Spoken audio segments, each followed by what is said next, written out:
একদম অল্প সময়ের মধ্যে এইরকম দারুণ টেস্টি একটা রেসিপি বানাতে পারলে আর কি লাগে বলো তো। বিশ্বাস করো, এইভাবে যদি সয়াবিন বাড়িতে বানাও সবাই আঙ্গুল চিটে খাবে। একদম অল্প সময়ের মধ্যে হয়ে যায় আর দারুণ টেস্টি হয় খেতে। ভাত রুটি দুটোর সঙ্গে খেতে দারুণ লাগে। তো প্রথমেই কিন্তু 10 টাকা দামের একটা সয়াবিনের প্যাকেটকে আমি গরম জলে 5 মিনিট মতো ভিজিয়ে রেখেছিলাম।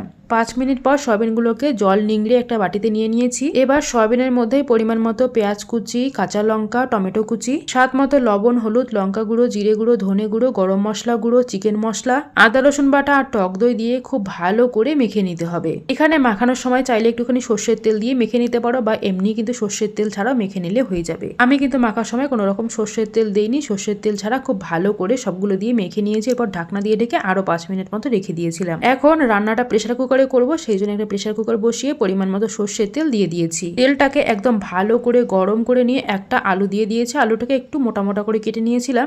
আর আলুর টুকরোগুলোকে কিন্তু আমি আগে অল্প লবণ দিয়ে মেখে রেখেছিলাম। আর আলুগুলোকে খুব ভালো করে ভেজে নিয়ে এরপর দিয়ে দিব গোটা গরম মশলা, যেমন তেজপাতা, ছোট এলাচ, দারচিনি, লবঙ্গ আর গোটা জিরে। ফোড়নটাকে দিয়ে 20-30 সেকেন্ড মতো ভেজে নিয়ে এরপর মশলা দিয়ে মেখে রাখা সয়াবিনটা এখানে দিয়ে দেব। দিয়ে এবার সয়াবিনটাকে কিন্তু প্রথমে ভালো করে কষিয়ে নিতে হবে। প্রথমে কিন্তু 1.5 থেকে 2 মিনিট মতো সময় নিয়ে সবজিটাকে ভালো করে কষিয়ে নিতে হবে, যাতে করে সবজির মধ্যে থেকে সমস্ত কাঁচা গন্ধটা চলে যায়। আমি কিন্তু 1.5 মিনিট সময় নিয়ে ভালো করে কষিয়ে নিয়েছিলাম। এরপর গ্যাসের আঁচটাকে একটু মিডিয়ামে রেখে প্রেসার কুকারের ঢাকনাটা ওপর থেকে দিয়ে কিছুক্ষণ রেখে দিয়েছিলাম। এই ধরো আরো 1 থেকে 1.5 মিনিট মতো ঢাকনা বন্ধ করে রান্না করে নিয়েছিলাম। এরপর ঢাকনাটাকে সরিয়ে আরো 2 মিনিট মতো কষিয়ে নিয়েছি। সবজিটাকে আমি প্রায় শুকনো শুকনো করে ভালো করে কষিয়ে নিয়েছি। এরপর এখানে পরিমাণ মতো জল দিয়ে দিতে হবে। এখানে কিন্তু আমি সয়াবিন আর আলু ডুবো ডুবো করে জল দিয়ে দিয়েছি। আর যেহেতু প্রথমে সমস্ত রকম মশলা দেওয়া হয়ে গেছে, তাই জন্য আর কোনো রকম মশলা দেওয়ার প্রয়োজন নেই। এখন ঢাকনা বন্ধ করে 2টো সিটি দিয়ে ওভেনটাকে বন্ধ করে দিতে হবে। যখন প্রেসার কুকারের গ্যাস নিজের থেকে রিলিজ হয়ে যাবে, তখন প্রেসার কুকারের ঢাকনা খুলে গ্যাসটাকে আরো জ্বালিয়ে দিতে হবে। এবারে আরো 2 থেকে 3 মিনিট মতো রান্না করে নিতে হবে।